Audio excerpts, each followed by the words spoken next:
My friends, welcome, welcome, welcome. I'm excited about this morning because I have one of my favorite legends and one of yours as well. This gentleman is one of the most helpful people inside of our community and one of the most knowledgeable as well. And I'm really excited to be able to share his story this morning with you and have a conversation with him. Tim Hewitt. Dave Sharpe, my man. What's up, brother? Oh, my hero. I'll tell you. How are you, man? I'm doing great. Where are you at? Where are you calling in from right now? We know you're all across the world. So last time we talked, I was in Malaysia. This time I'm actually in my home office in North Carolina. Welcome back to the United States, sir. Yeah. In fact, my next trip to Asia will be all personal personal and personal business, as I have finally left my 40-year 9-to-5 officially. So I am now 100% digital marketer. That's the Will Ferrell, Yeah, baby. Hey. So how's that feel? That's new to me. I did not know that. So it's just it released some tension and pressure from me that I have been kind of fighting with for the last year and a half. I didn't know I had. What a freeing feeling. And it's I've always been able to drive my own. You didn't know you had it. Say more about that. Sorry for interrupting. No, it's okay. I've been driving my own path through my own career forever, always. And so I really thought I was doing what I wanted to do until I just stopped doing it. And it's like, wow, it's not what I wanted to do at all. I've just force fit myself into a box I could fit into. Providing technical services, technical support. I mean, it's what I've always done. Yeah. I mean, you can see it in what I do on the Facebook groups. I just love to help people. And I've always done that in my career, but it's been high tech, semiconductor industry, very, very stressful, high revenue, high responsibility. And it's gone, all gone. I like the way you talk about that, my man. And are you finding that it wasn't as important as you thought it was? Absolutely. Was not anywhere near as important as I thought it was. Important to somebody, but wasn't important to me. I like the sound of that. You're right. And oftentimes we really, especially in employer sense, put others' needs before us. I mean, it's very corporate norm to do that, and you traveling all over the world, you're already putting the company's needs before yours in a major way. And then not just traveling, living. I mean, they would say, yeah, go spend 8 months in China. Yeah. Go abandon your family for the next 12 months and live in Korea. Yeah. And I went, yeah, sure. Kept going. and here's the part that was freeing for me, really. When it came to leaving, I was stressed out about what the company was going to do without me. Nothing's changed. They're doing exactly the same thing today as they did last week. It's just, I'm not there anymore. I love your mental awareness around that, because you're right, man. When we put things into perspective, usually our fears, and what I mean by put them into perspective, I always like to try to simplify these, these high level things. Simplify means oftentimes, and put it in perspective means say it out loud. Right. And oftentimes when you say out loud the thoughts that are going through here, they sound normal in here. Like, God, I wonder what the company's going to do, when you're saying them only to yourself, and they're bouncing around like a pinball inside of your own head. It's like, oh, the anxiety. What are they going to do? I wonder if this person's going to be okay taking over my job. But then when you say it out loud, it's kind of like, that's not my problem. It is exactly right. And, I had lunch with a couple of my colleagues last Sunday who were in town, guys that I've been traveling with and working with very closely.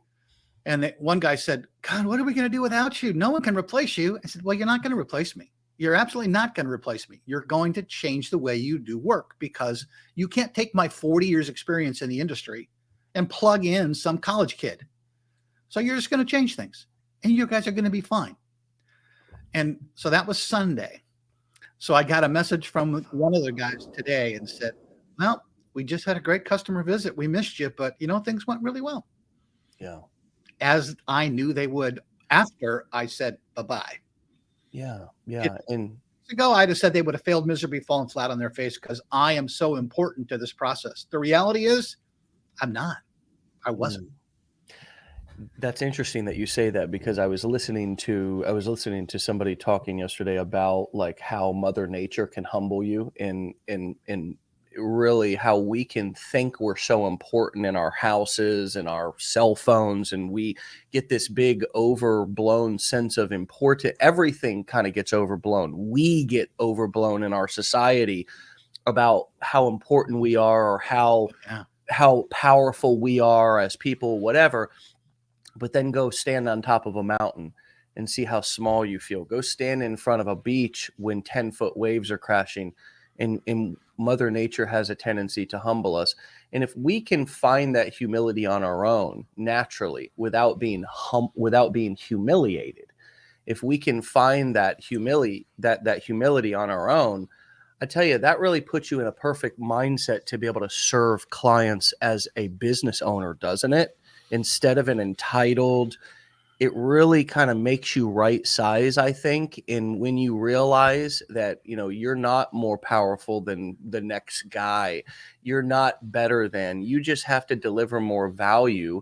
And if you, if you really focus on the customer and humble yourself and just deliver value, that's how you be successful as an entrepreneur.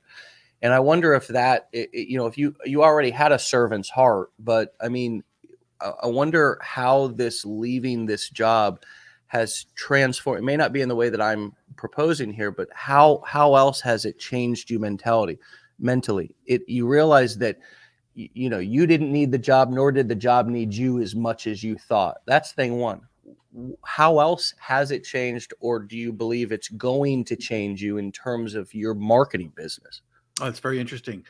So I went through my first transformation back in 1999. I took 6 months off of work and hiked to the Appalachian Trail. So 2,000 miles, backpack on my back.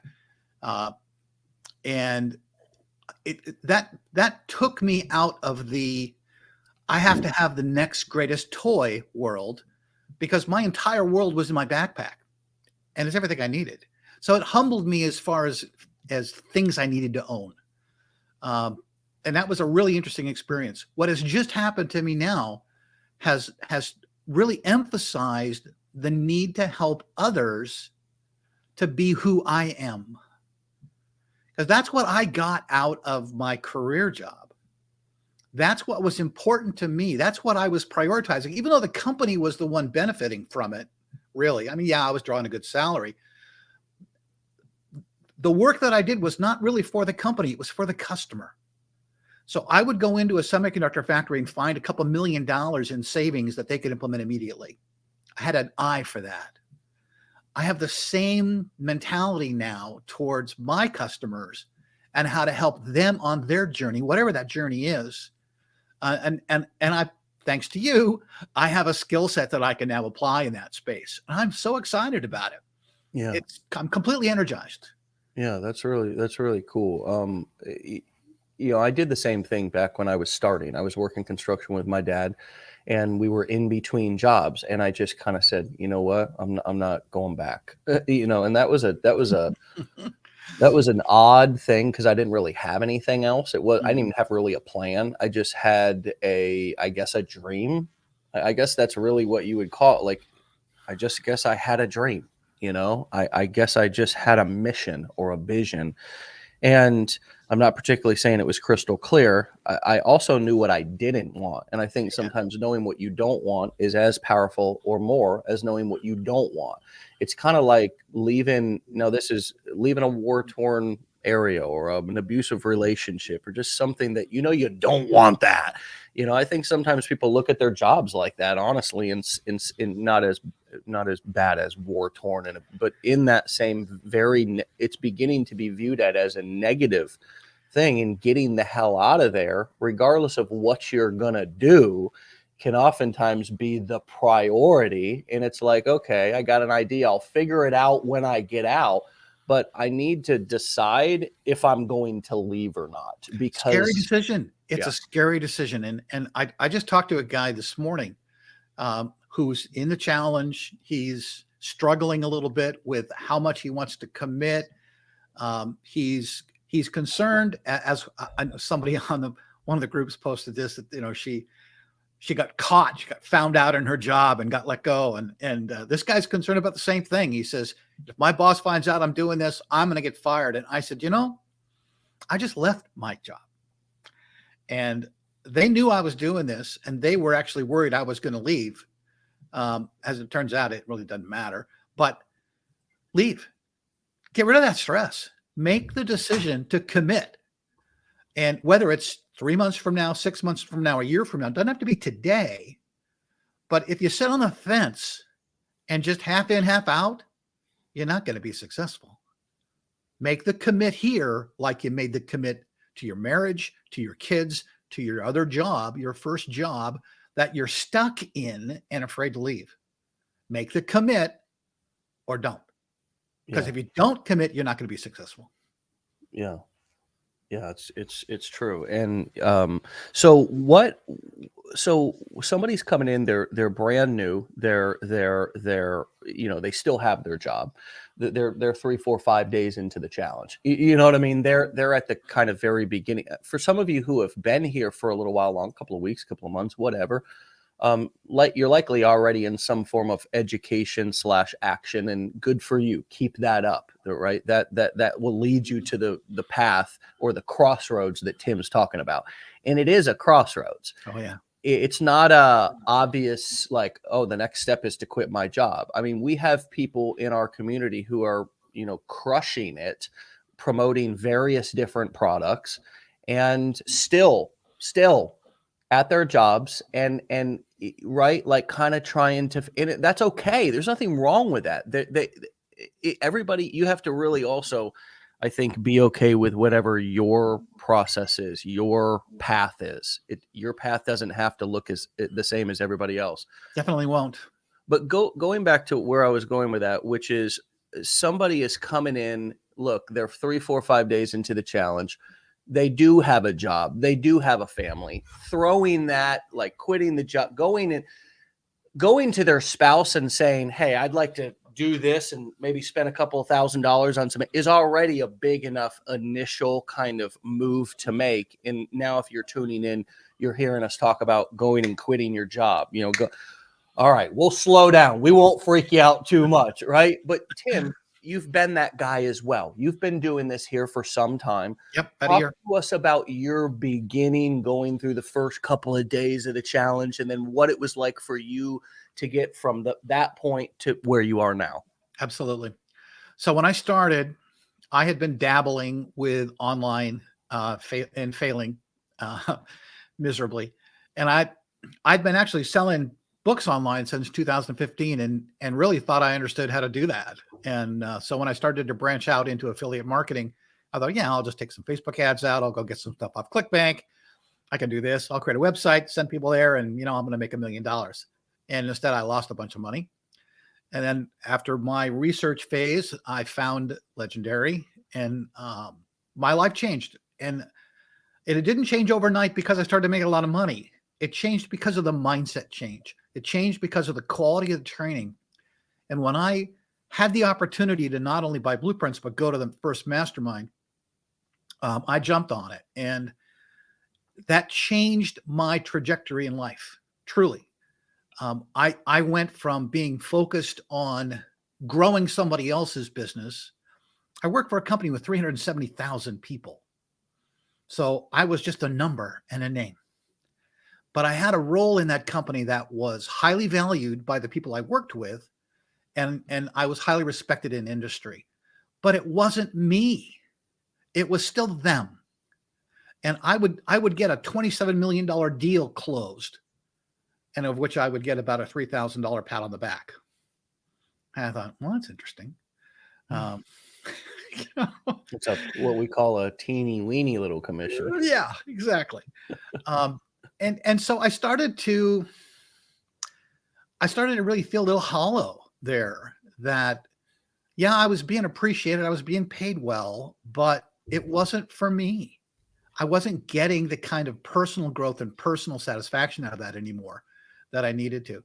When I saw what was really happening in this community across the core four, not just affiliate marketing, but across the core four, I said, I can apply these skills to things that are for my growth. Now, I was 64 at the time and looking at retirement, but not quitting working, but looking at getting out of the corporate rat race without an end date. I didn't have a, February 14th, 2023, I'm done. I had nothing. You didn't have a retirement party scheduled? No, not even an announcement. And, as far as everybody knew, I was going to work for 10 more years in the current doing what I was doing. And this side thing was just another, Tim's doing a side thing because he's got all kinds of things he does on the side. He writes books. He produces music. He does music videos. All this stuff happening anyway. No one thought anything different of it. It was just something else that I was doing on the side. But what it really was a career change for me. I just didn't have the end date in mind yet. And that didn't happen because of wealth. That happened because my mind finally shifted to the point where I needed to do this for me. I had to. It was time. So when I say quit your job, make the commit, it's really make the commit and eventually quit your job. It's not walk away and panic. Yeah. It's make that commitment to you and your journey, whatever that looks like for you. And make sure that there's an end date out there if what you're doing in your job is not fulfilling. And it wasn't for me. Yeah. And that's why it was relatively easy after a year for me to make that call. Yeah. Angie, somebody in the comments asked, what about health insurance? And I'll go first to answer that. Well, I just pay for it. If you're old, maybe you qualify for some other programs. Right. But I mean, for somebody, if you're still, look, I kind of consider people either still, like, this is kind of the way I look at like somebody's ability to be able to kind of afford new stuff. You're either still bringing in money or you're not still bringing in money in life, right? You're either to the point to where you're doing, like, I have an aunt and uncle who they had a business, they sold that, they did insurance, they sold that business. They're now living off of their savings but they're not bringing in any new money. Okay. They're not bringing in any new money. So if you're not bringing in any new money, hopefully you're at a point to where you have some, if you live in the United States of America, you have Medicare, is it Medicaid? Yeah, Medicare. Like that. Medicare. Okay. Hopefully if you're still able, now, even if you qualify for Medicare, but you're still bringing in money, regardless, if you're bringing in money, I need you guys to hear me very clearly about this.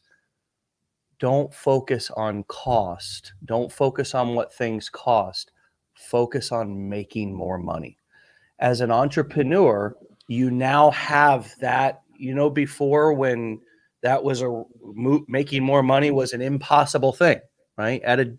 Usually it's an impossible thing. You have an agreed set pay that you've agreed with somebody, and that's what you've come up with. It's not a good or a bad thing. It just is what it is.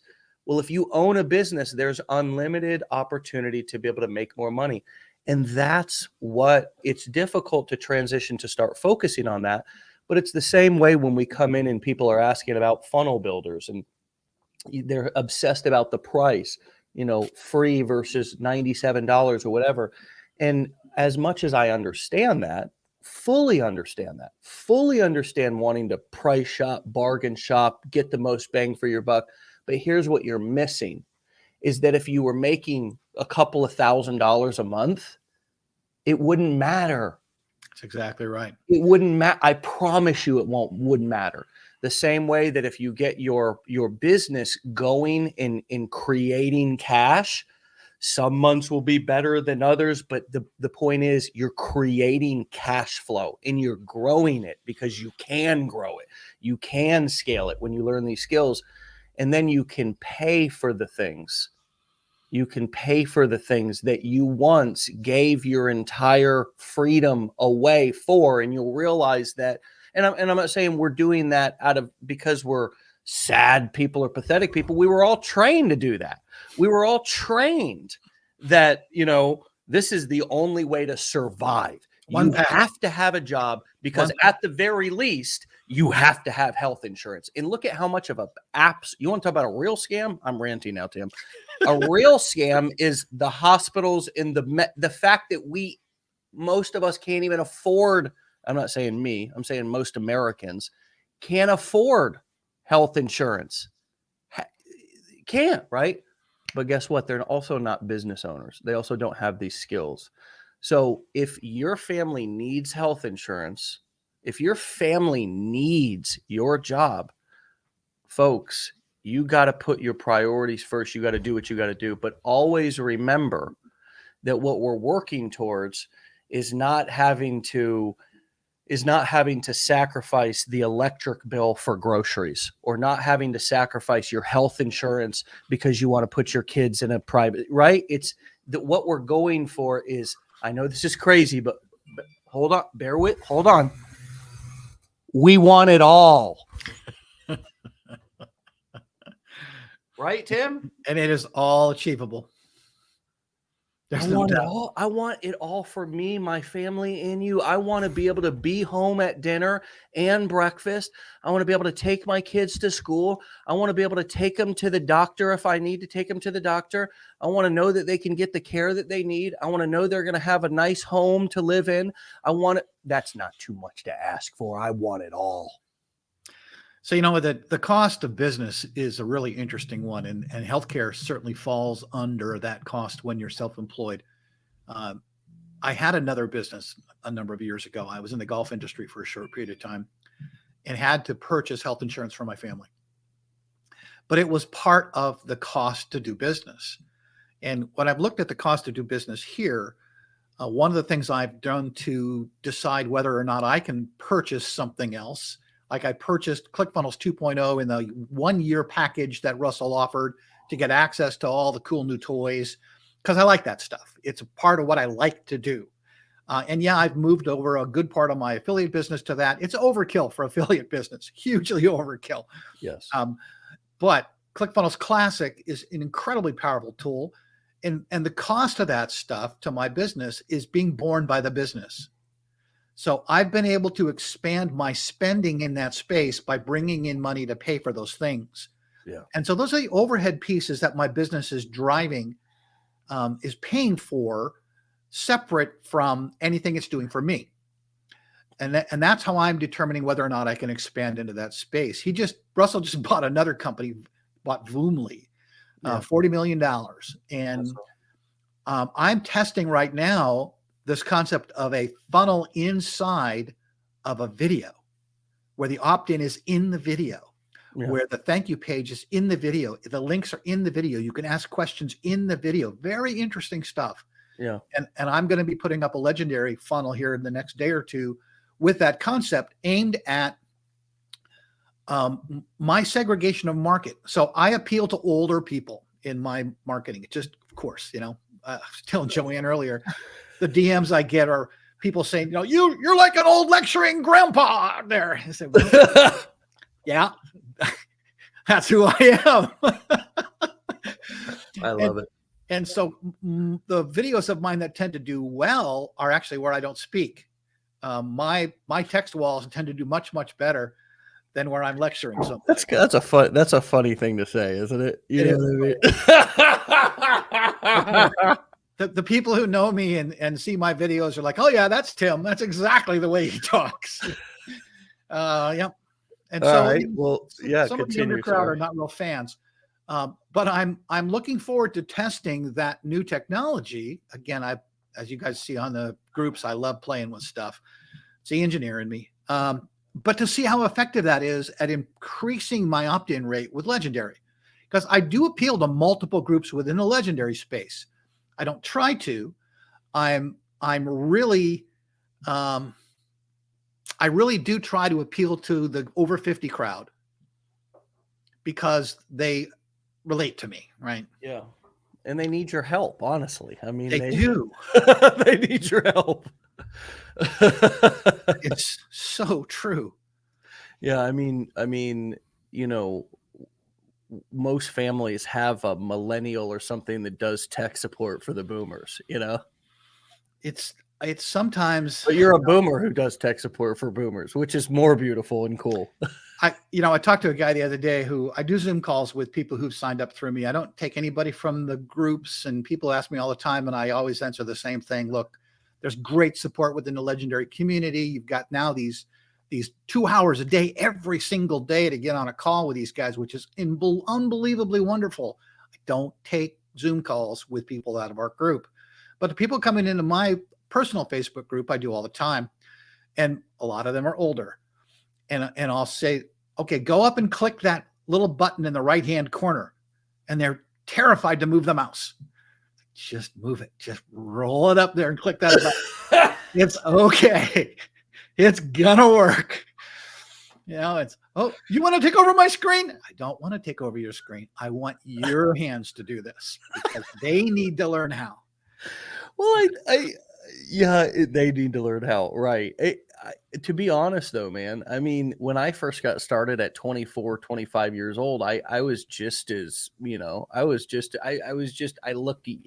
younger, but I was just as, and you think about, those of you who are, in your 60s, in your 70s, I know we've had a few people that are in their 80s and maybe even 90s. I know that Don was in his 80s. I can't remember. I feel like we had a couple of people who were actually in their 90s, not on the show, but just in our community. Yeah. And the only difference is just really the fact that, you guys who are boomers had an entire life of being trained to not use technology. So it's just long, the reason why millennials and Gen Xers and these people who are younger are better at technology is just because we've been using it since we were kids, for many of us. Always been there.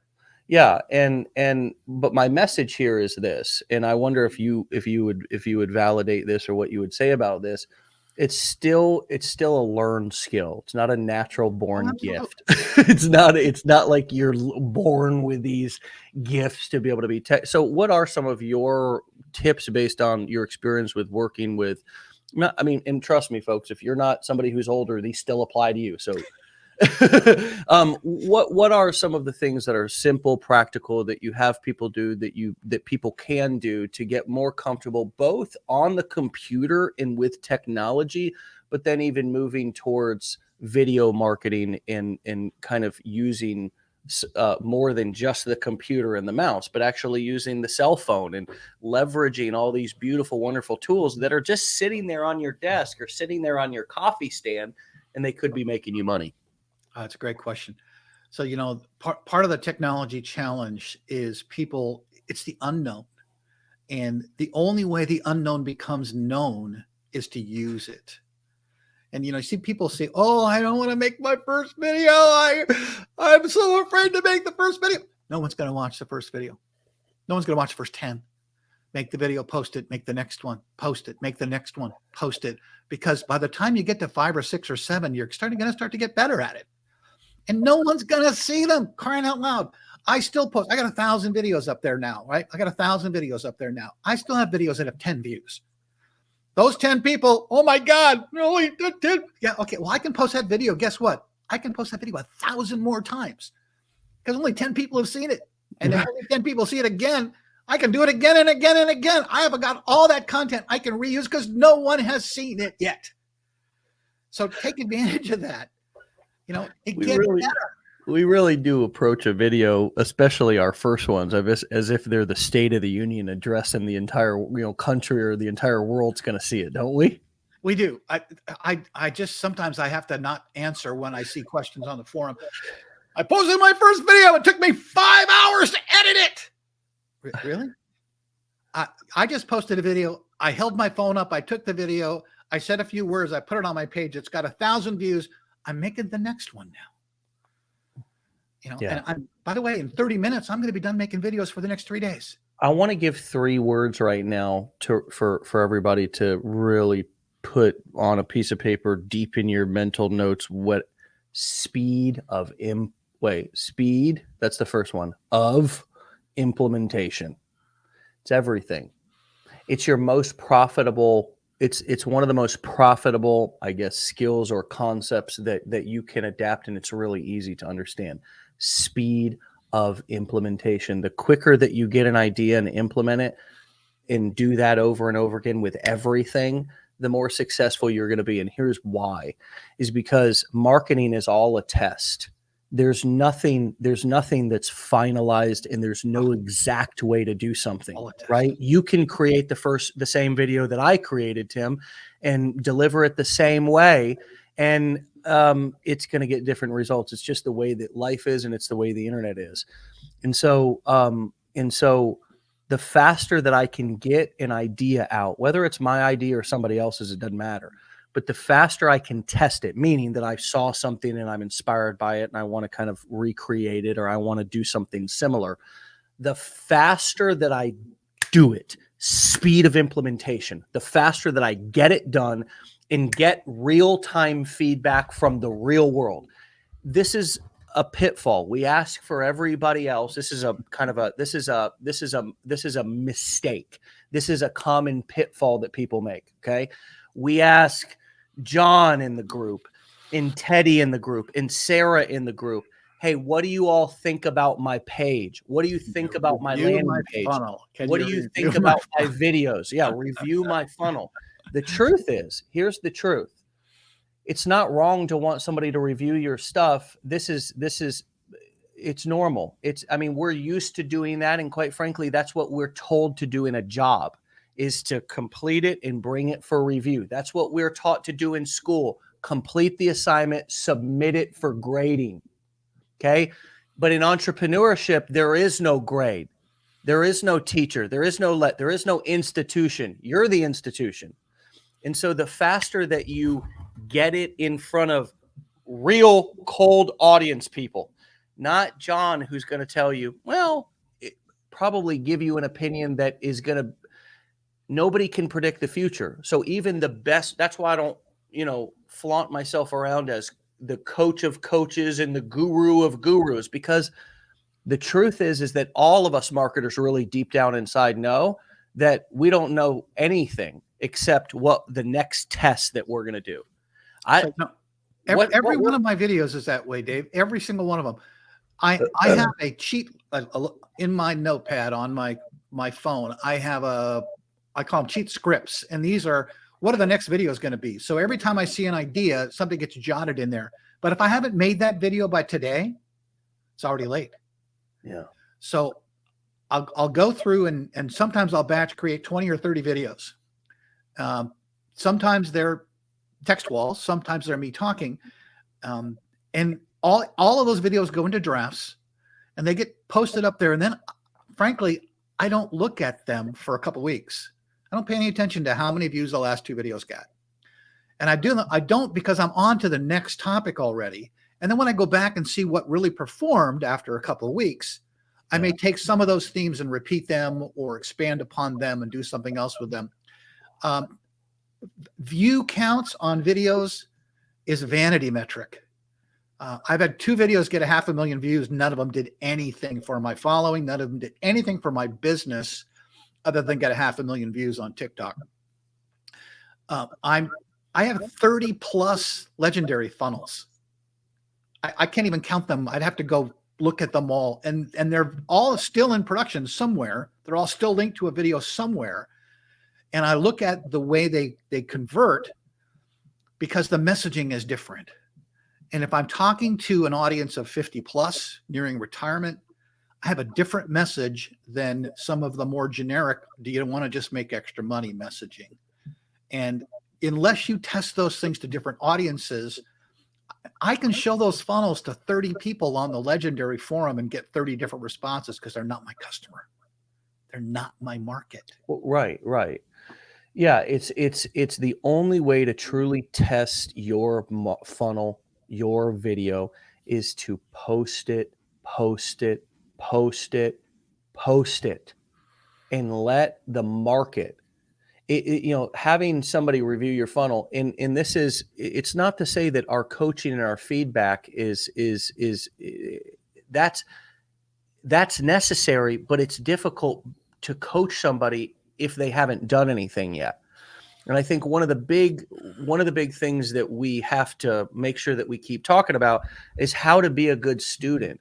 And I think learning, or a good mentee, or right, a good client, because what I learned to do in school is not what I need to do. Like, what I learned to do in school, as far as, submitting things, and it's all nothing. It's all being graded by people in the same room who are, it's being graded by the guy who taught it to me. Right. So it's like, that'd be like, that'd be like you all submitting your funnels to me and me just saying, they look great. Here's a certificate. Here's a certificate. Right. It's like, what is that actually going to do? And that's not making fun of anyone, folks. This is the realest talk that you never got in school. Right. This is the real talk you never got in school. This feels harsh. But this is the reality of entrepreneurship. And nobody said this to me in school. Nobody said this to me growing up. And a lot of people are not saying it out here on the internet. But the truth of the matter is, because they want to be your guru. They want to be your coach. They want you to, we even have people in our Facebook groups who are, hunting our new and naive clients, trying to sell them extra support and all this different kind of stuff. And the truth is that you don't need any of it. Everything that you need is right here inside of this platform. You'll never use it all. I don't say that because I think you won't. I challenge you to go through the Affiliate Marketing Business Blueprint in its entirety. I challenge those of you who are new to just finish the challenge, right? Just finish the challenge before you start asking everybody what their opinions are. And remember that the only person that is going to give you a legitimate opinion is going to be that client. And that client votes with their wallet. So you can really know whether your message is resonating, whether you're spot on, if it's generating leads and it's generating sales. And you can even through the process of elimination, find out where your funnel or where your process might be lacking. Because if you're generating all these leads into your landing page, but nobody's buying, well, that will help you zero into that affiliate, that bridge page. Gee whiz, let me first go make sure that I've got my affiliate link properly hooked up on that button. Process of elimination, though, right? Test your own stuff, guys. Test your own stuff all the time. But mostly let the marketplace test it. Here's another thing that I often hear. Well, I've posted 6 or 7 videos. I've been doing this for a week or two, and it's not really picking up, and I'm feeling frustrated. What can you speak to that? And again, we're not trying to hammer anyone. We want to make this a safe place for everybody to grow and learn, and all of your concerns and frustrations to be a safe place for you to vocalize them. So we're not saying don't continue to vocalize them. This is a safe place to do this. And, because I can, and certainly Tim can, even though he tries, respond to every comment. We'd like to respond to some of these things now, one or two to many, and hopefully some of you are catching the show. But that person who says, hey, 1 to 2 weeks, I'm frustrated, I'm not getting, what would you say to that person who's experiencing that? It's a great question. And I really feel for the people who have fallen into that trap, that mindset trap. And the challenge with this is you see the success of others out there without understanding what went into it. So you see the success, and I love to see the success messages. I just love to see them. I'm so inspired by them. But when you realize that guys like Josh is a good example, has got hundreds of videos out there that have no views. So if all of those happened at the front of his career, and a bunch of them did, and he walked away, he wouldn't be having the success he's having now. So you've got to take those early failures, analyze them. Don't look at them necessarily as failures, but try to understand why you're not seeing them. You know, that I do a lot of engineering analysis. It's just who I am. And I have an account that I got to 1,000 followers by doing follow for follow with other affiliates. That account does nothing on TikTok. It goes to affiliates. They're not my customers. But I got to my 1,000 so I can put my link in my bio real fast because I had 800 affiliates follow it. And that account is completely worthless. I got 5 TikTok accounts. I've stopped posting in that one completely. I'm going to let it dry up for a few months and see if by restarting it, I can get to the people who are actually going to buy something from me. So the how you get no views is an interesting problem. People say don't create a business account because you're not going to get the traction. Well, guess what? My best performing account on TikTok is actually a business account. It's been a business account since day one. It's got 11,000 followers. It gives me the most leads. I track my leads by social media platform, by account, so I know where they're coming from. It still gives me my best leads. I'm not posting in it today. I'm now posting in a creator account that I grew to 10,000 with the same philosophy to see if the better music drives that account higher faster. Again, because I'm doing the engineering. I'm just a geek that way. I do that kind of stuff. The accounts that, should have, I thought, done well early, nothing. I got an account sitting at 180 followers. It's been there for probably 70 or 80 videos. I add a new follower every 3 or 4 days, maybe. So all 5 of those accounts perform differently. If I switch over and look at Facebook, be my page and my profile and my group, all perform differently. Instagram's a total flop for me. Pinterest is a total flop for me. I keep posting in them every day. Twitter, total flop for me. But Musk promises he's going to make Twitter better, so I keep posting there. YouTube is growing. I am omnipresent. I'm playing the long game across these platforms, but I have videos that get no views, virtually no views. It's okay. I'm doing 3 a day, every day. Yeah. The video that got no views last week might be the different video. It gets 1,000 views tomorrow. I'm okay with that. You need to be okay with that. Yeah. Keep moving forward, learning. This is the learning experience. And don't get hung up that, I've been doing this for a month and I got nothing. Just take advantage of, by the way, Ryan and Drew on these daily 2-hour sessions, pure gold, pure gold. I know. Your Blueprints member, you've got to tap into that stuff. I watch them every day if I can. Every day. That's great. That's great. That's crazy. We'll That's learn great. every single day from what's going on those channels. Yeah. You're taking me back to my early days. I've been sharing this lately because I feel like it's kind of a cool thing to share. This is the interview that I did. You can see 12 years ago. You can see the 12. Youngster. I know, man. I know. I was an affiliate of this particular company back then because they sell training to network marketers. And I was getting my little interview on here. You can David Sharpe, member of the month, MLSP. You can find 12 years ago. So 2010 but you're taking me back to a lot of the things that over the past, now it's 2023, that's 13 years. So really I've been doing this 13, maybe 14-ish because I started in 2009. And over the years, Tim, I cannot tell you how many videos I have done that have flopped, that have gotten 0 viewers, that did not do what I wanted it to do, that I cannot tell you how many times I have, worked on some sort of a webinar slide presentation that had 200 or 300 slides and my computer shut off and I lost everything. I mean, I cannot tell you, folks, some of the frustrations, some of the things that an entrepreneur has to go through in order to just keep on keeping on. And in the moment, it feels like the whole world is on top of you. And literally, an hour later, you can feel like you're on top of the world. It's a roller coaster. It's a roller coaster. Absolutely. It makes you feel alive, for God's sakes. Which I mean, even if you got to be broke for a little while to do it as you're building your business up, like I was in this interview, and I was just getting my start, back in 2000, 12 years ago. I didn't know my ass from a hole in the ground. I'm talking more shit than a Christmas turkey on here. You know what I mean? I'm acting as if I'm already successful. I'm not.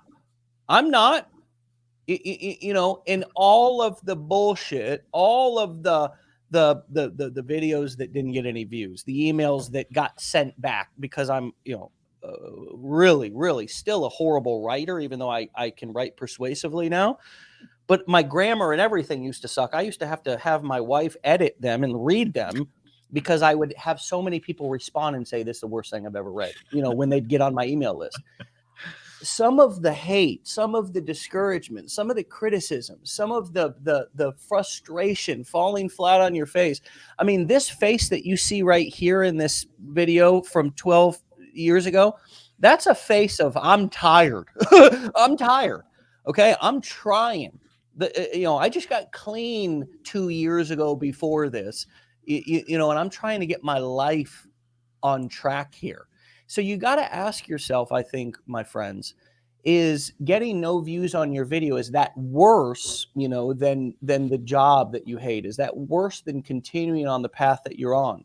Because what I've realized is there's going to be a lot more failures in my path to success than there is actual successes.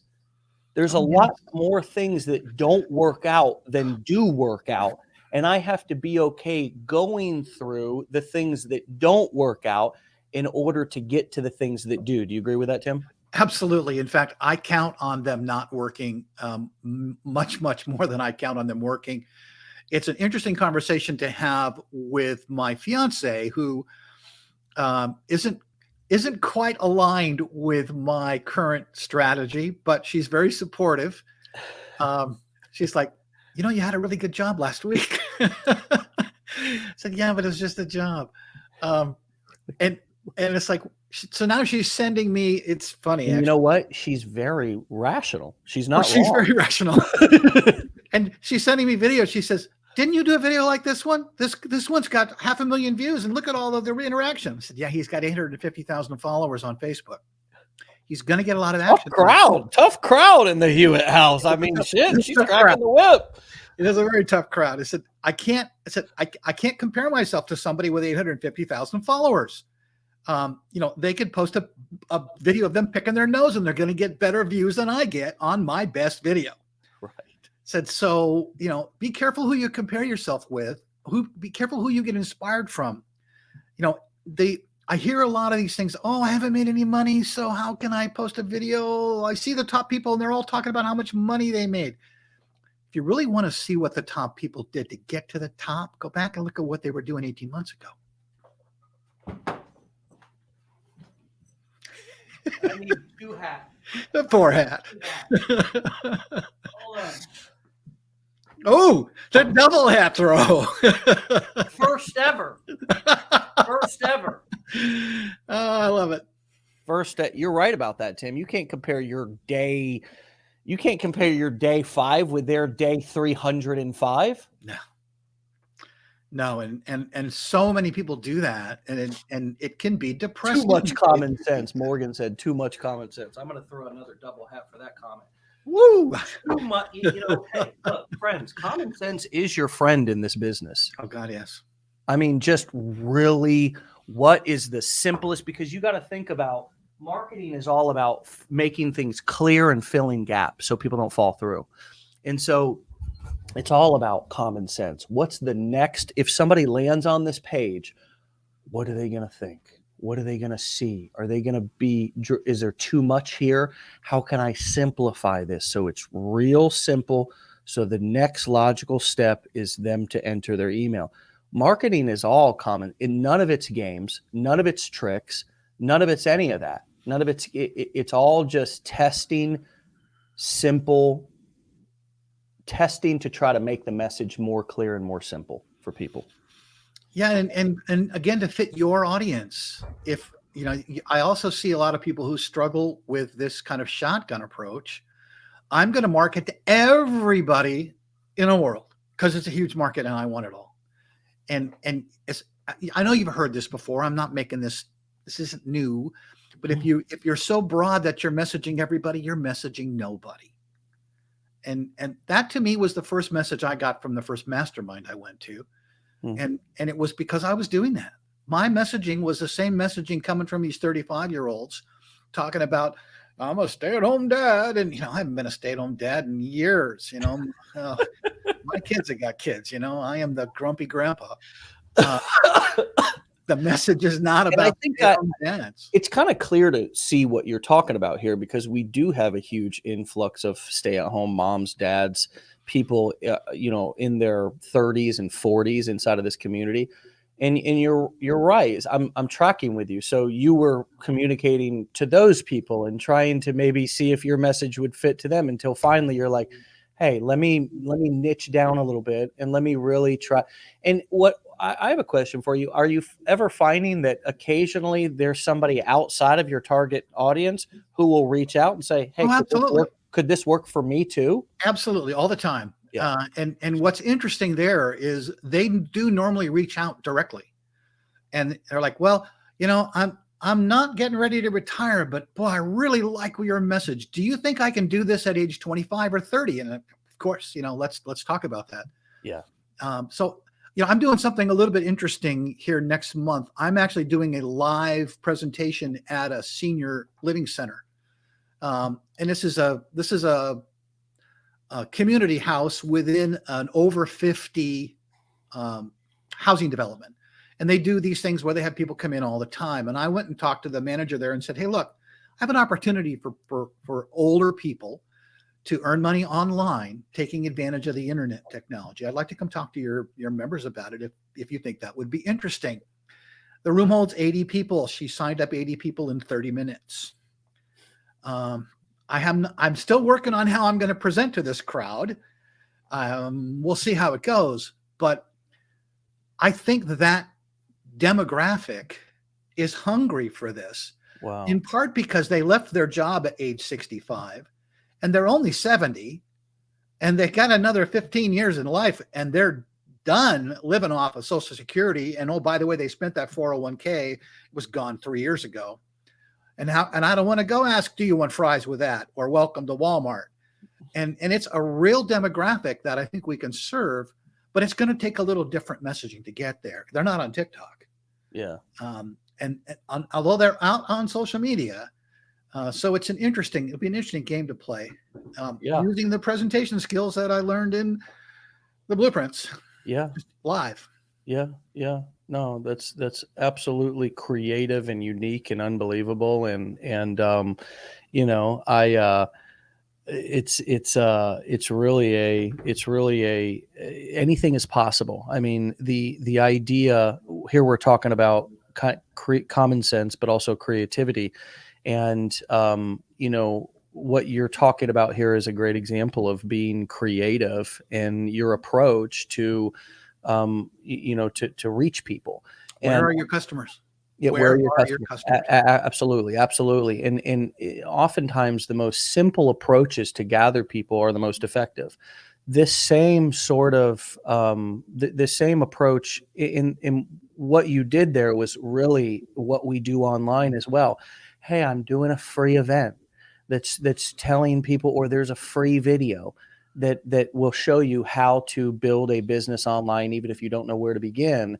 And register, put in your email, and you can attend. It's the same thing. You're just doing it live, right? To a captive audience they're in a room. And quite frankly, if you do deliver in a compelling way and present an offer of some sort, which quite frankly, your best offer in that scenario should probably be just collecting their information, right? And doing something one-on-one with them and doing it that way. Because if you do a big call to action in the room, and it might not go over well. A lot of times when you're going in to speak in a place where you want to do business, but it might be too much to go in and just start pitching, you go in and you do what we do here at Legendary. You just deliver value for free and just make sure that you have their information to have a follow-up call. So this is all about education, this one. It's all about education. And it's about education for them and lead generation for you. That's correct. Absolutely right. Yeah. Yeah. And I actually have a local computer shop guy who's going to come in with me. He wanted to do a presentation there and had contacted their management. They're going to put in a computer center in this building. And so people will actually have a place to go if they're not comfortable with computers. They're going to put a technician in that room to help people with computer skills. Yeah. So it's an interesting kind of, it'll be interesting to see how this goes. I agree. And, there's a lot of benefits to doing something like this, no matter what age you are. I think about the gentleman, Don, who advertised that he was 80, and the making of the videos helped him to find his voice. He had said he had a low, quiet voice his whole life. And he realized that coming into our community and going through our program, he realized that there was something that he wanted to change there. And so he used the videos, something that he wanted to grow. He wanted to grow personally. He saw it as an opportunity to grow personally. And he used his video marketing as a way to find his voice and to, in a way, I think, stay excited, stay motivated, stay sharp. Here's an 80, he's probably in his low 80s now. It's been a couple of years, but here's a guy who was sitting in his car in various different gym or grocery store parking lots, recording these videos, jumping around, getting excited. Also, for I don't care how old you are, friends. You could be in your 70s, 80s, or 90s, or you could be in your 39 like me. And you know what? Guess what? You don't have. We're going through midlife crisis as well. I just read an article on Bloomberg Business that millennials are going through the most. They're poorer than any generation before them. That's right. Our millennials right now are more depressed and poor than previous generations. No, that's exactly right. I've had that conversation with my kids. How are we going to get you out of this in the next 5 years? You need to be on a path. Right. People my age, okay, I'm 39. People my age are more depressed and more poor than previous generations. And so what was I getting at? You were talking about going into these assisted living or 50 and older. I think you said 55 and older. 50 and older, yeah. Yeah. So these communities where and they're all over the place. They're lit. You come to Florida, they're all over the place. Okay. And it's not just about helping people make money, right? It's not just about that. It's also about staying sharp. It's also about staying happy. It's also, and guess what? Why did I bring myself up? Millennials are poor and more depressed than ever. Because, friends, sometimes you don't have to be old to be depressed. You don't have to be old to be broke. You could be, this can renew you as well and give you something to be excited about life again, maybe for the first time ever in a long time, because you finally might feel like you're working on something for yourself. You need a mental challenge to stay alive. I don't care how old you are. If you don't have that mental challenge, you might as well just die. And the older you get, the more people realize that. I write books. I've got 8 published books now. I'm working on 2 more different subjects at the moment. And people say, well, how do you do all this stuff? Why do you do all this stuff? You're just so distracted. So I'm not distracted. I'm keeping my mind challenged. And I'm doing so because both my father and my grandfather had Pick's disease, and they scribbled on a piece of white paper by the time they were 80 years old, and that was their whole life. And I'm not going to let that happen to myself, and I'm going to prevent that by keeping myself mentally challenged. And I think that we all need to do that no matter what age we are, maintain that mental challenge and that edge in order to really stay alive. And that's what I'm seeing in these older communities is I don't want to play bingo on Thursday and shuffleboard on Friday. I want to get out in the boat on the lake and I'm not too old to learn to water ski. Come on. I mean, that's the kind of people that I really want to talk to. I know you're like the guy who I goes skiing, right? In this guy gets up on mountains. He's older than you are. He's quite a bit older than you are. And he goes skiing, double black diamonds, dude. I mean, a badass. And I know lots of when you start to get into these circles, not just your circle of friends who meet at the diner every Saturday, and as you say, but there is a whole group of people, a whole almost like a whole underworld of people who are not living by society's rules. And, as you say, it's as much about mental health as it is mental kind of exercise and as it is physical. I really truly believe that. I mean, some of the oldest people that I've known to live into their 90s and even hundreds were not the most physically fit. I mean, they weren't like, didn't have six packs, but they, it's about keeping that mind sharp. Absolutely. And so, we have an opportunity here to do this, and to give ourselves a challenge. And so just to bring this plane in for a landing here, I would recommend all of you, we were talking about some of the challenges that some of us feel frustrated about, et cetera. I would invite all of you to look at those challenges, not as something bad. It's not happening to you. It's happening for you. It's happening for you. Wow. Hold on a second. I have an opportunity to work through something. I have an opportunity to solve a problem. I have an opportunity to learn something. I have an opportunity to get sharp, right? No pun intended. But I have an opportunity here to keep developing, and that is ultimately what entrepreneurship is about. It's about solving problems. There can be, 10 people standing in a circle, all of whom have been trained to be employees in an employee mindset. Can't fit. The entrepreneur walks up and, well, let's try this. Doesn't know the answer. This is the important thing to understand. The entrepreneur doesn't know the answer. He or she is just not afraid to try shit. That is a hat throw for sure. Thank you. Absolutely correct. Thank you. And my whole career of problem solving has been based on that exact fact. I will try it. If it doesn't work, I will try something else. If that doesn't work, I will try something else. Yes, eventually, we'll make it work. You can't be afraid to fail. Failure is how we learn. The trick is you want to fail small, fail often, fail small, and fail fast, right? Fail fast. Absolutely. The faster I can fail, the better I am. Absolutely. Right. And failing is not, it's almost like that's like a word that's got this negative connotation around it. But it's like, man, you think about how many times did Emmett Smith, how many times did Barry Sanders, how many times did Walter Payton make no yards in their run? How many times did Tom Brady get sacked, right? How many times did Nolan Ryan get a home run hit off of him? How many times did Ken Griffey Jr. or Barry Bonds strike out?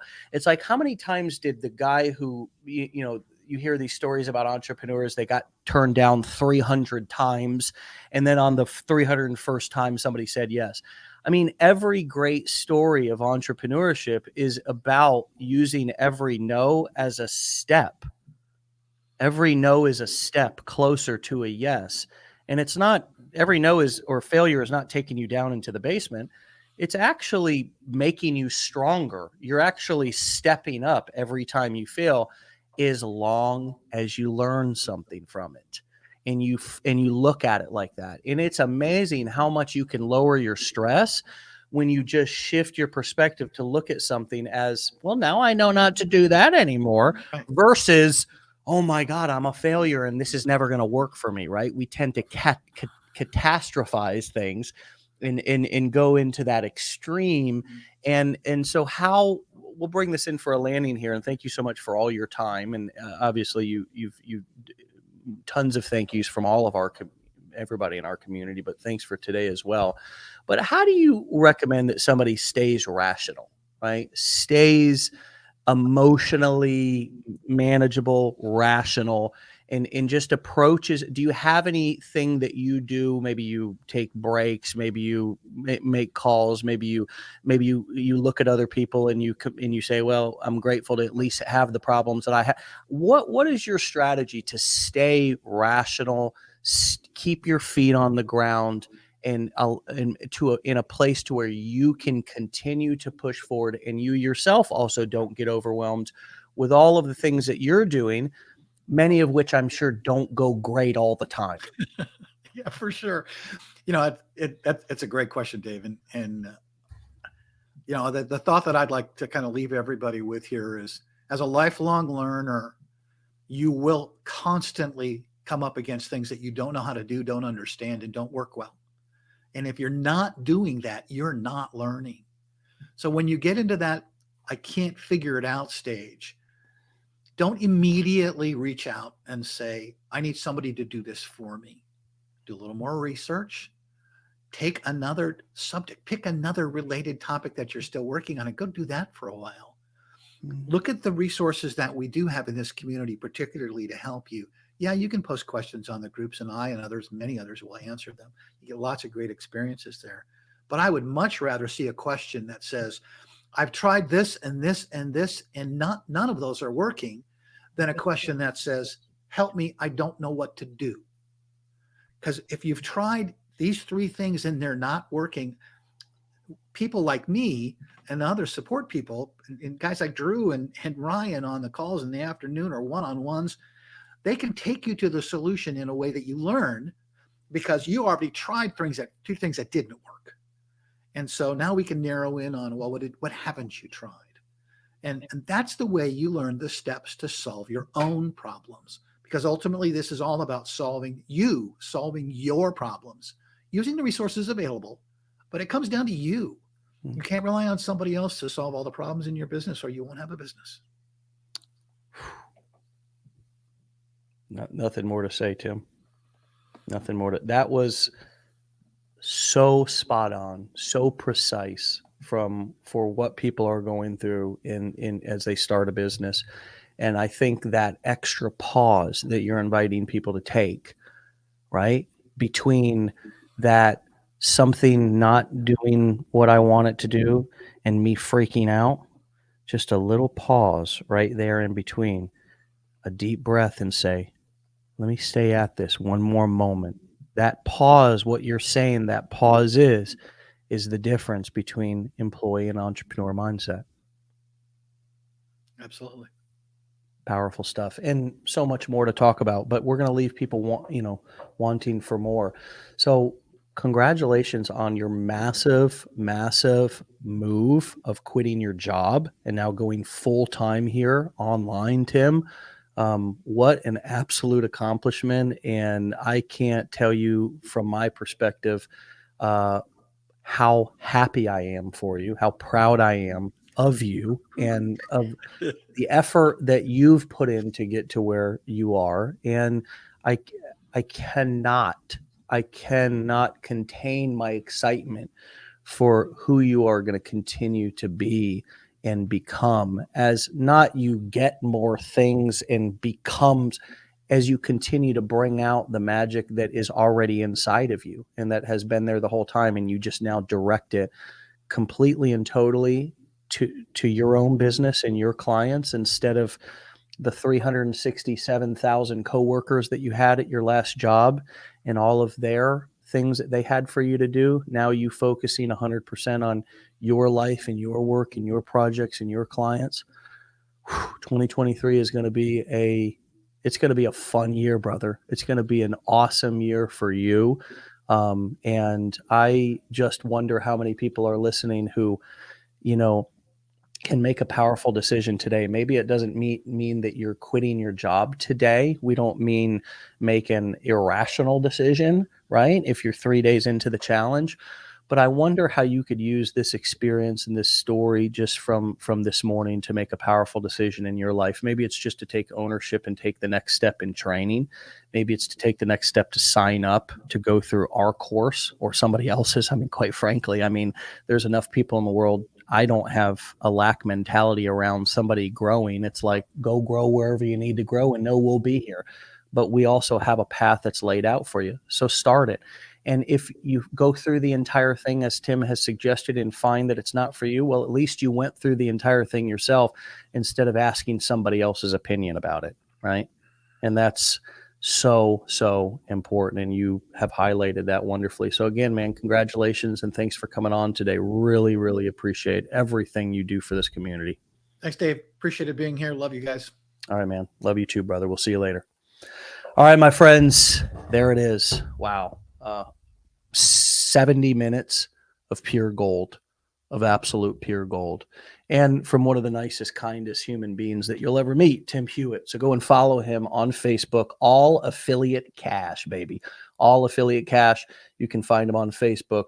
Check him out, follow him. He said he's got a Facebook group. And this is a gentleman that, is an amazing person for you to have in your support group, and for you to have connected with here through Legendary, and now make a part of your support group, the people that you get inspired by.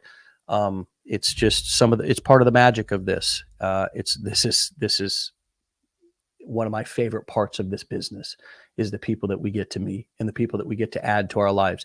And you know what, before you know it, all those people that you didn't really connect with in your life, that you were like, I don't know if I want to still hang on to this friendship, they also just, it's like, I don't need all that. I don't need that. I don't need that. I don't need that. Right. Because I'm finding friends that I truly connect with, and people who are contributing to my life, right? And Tim contributes to a lot of people's lives out there in the marketplace, but also right here in our community. So, my friends, we'll see you back here tomorrow for another episode. As Tim mentioned, coaching calls, support 101 at 1 p.m. Eastern time today for Blueprint students, and then hot seat calls, fast feedback coaching at 2 p.m. Okay. And so go join those. And then I'm doing Decade in a Day tomorrow. So I won't be on Wake Up Legendary, but I'll be with Blueprint students starting at 9:30 a.m. Eastern time. All right. We'll see you back here for another episode, and we'll see you all on those Blueprint training calls. Peace.